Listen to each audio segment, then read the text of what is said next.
European Union. To begin the debate, I would like to call the rapporteur, Mr. Fjellner, for 4 minutes.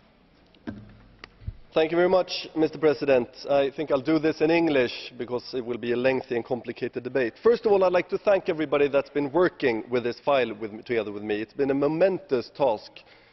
We've been reviewing the most controversial part of European trade policy, the trade defence instruments, that normally come upon us as anti-dumping tariffs. I think this is something that is higher and higher on the political agenda as we have more high-profile cases. The last high-profile case is probably the 47% tariffs on Chinese solar panels that I know has led to a lot of debate throughout the European Union. And I think we've done it in record speed. It's taken us 6 months, something that normally would have taken more than a year. And I must say, and I think I speak on behalf of all colleagues, that that's been pretty frustrating, and that we are not happy with the fact that the Commission chose to present such an important and big task to the Parliament this late in the mandate, forcing us to work under such pressure, because that is making it harder to do good legislation. We are also having concerns with those dubious guidelines that we've had lengthy debates with the Council around, with the Commission around, due to the fact that it was presented as one package, the guidelines and the regulation as one balance, but then the guidelines have been living their own lives and been changed, and it's been also a discussion whether they should be adopted or not prior or after the adoption of the regulation. But despite that, and despite the time pressure, the committee has managed to find good compromises in most areas. We have in total 12 compromises, stretching from everything from transparency to scrutiny from the European Parliament side of a trade defence instrument. I just want to mention some of those compromises. The first one on transparency, there we have introduced provisions for all interested parties to receive more information about the investigation. I think that is something that will be appreciated by all parties. We also try to establish an SME help desk in the area of trade and defence instruments that can help both importers and producers affected by trade defence instruments.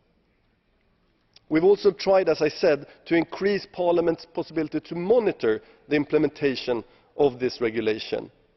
And we want an annual report from the Commission on how they execute and implement this regulation. There are two things that the Commission presented as new elements of the trade defence instruments that we debated at length. The first of it was a reimbursement of tariffs that was collected under expiry review. That is something that we decided to remove because honestly we thought it was more bureaucracy than it might have been added value. The second thing that the Commission introduced was a committee, there was an obligation to cooperate for companies under trade defence proceedings that's taking place under ex officio in the Commission.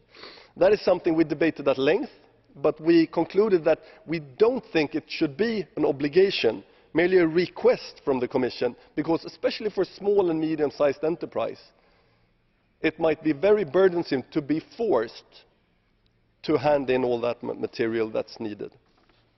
With these compromises, we would have a substantial improvement of the instrument, and I think it's worth to be said that it's worthwhile to vote and to get, if only these compromises, because I think they constitute a substantial review of the reform. There are 2 points, though, where we did not reach compromise, and those are the most controversial parts of the most controversial legislation: the lesser duty rule and the shipping clause. A clear majority of the committee did not want a shipping clause, a provision that would give 2 weeks advance notice for European companies before tariffs were introduced, tariffs that actually might affect them very dramatically. The lesser duty rule is a rule that makes sure that tariffs will correct injury made to the industry, the union industry, but not go beyond that.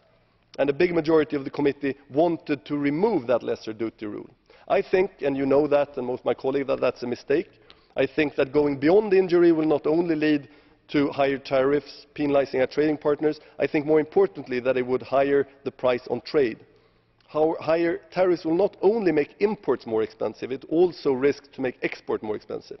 Last but not least, I could go at length to discuss these two controversial topics, which we have discussed. But last but not least, we will have a result in the vote tomorrow, but that's not the finish of this process. We need the Council here, and we need someone to cooperate with. Therefore, I am very happy that we have the Council present and you choose to stay for part of this debate, because we need to know whether you are ready to cooperate with us and whether you are ready to discuss, to have an agreement.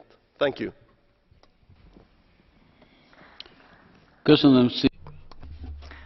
Most pedig a bizottság nevében Thank you very much, and I call now the Commissioner, Mr. de Gucht. Thank you, Mr. Chairman, and honourable members of Parliament. Let me begin by thanking the rapporteur and all those that contributed to the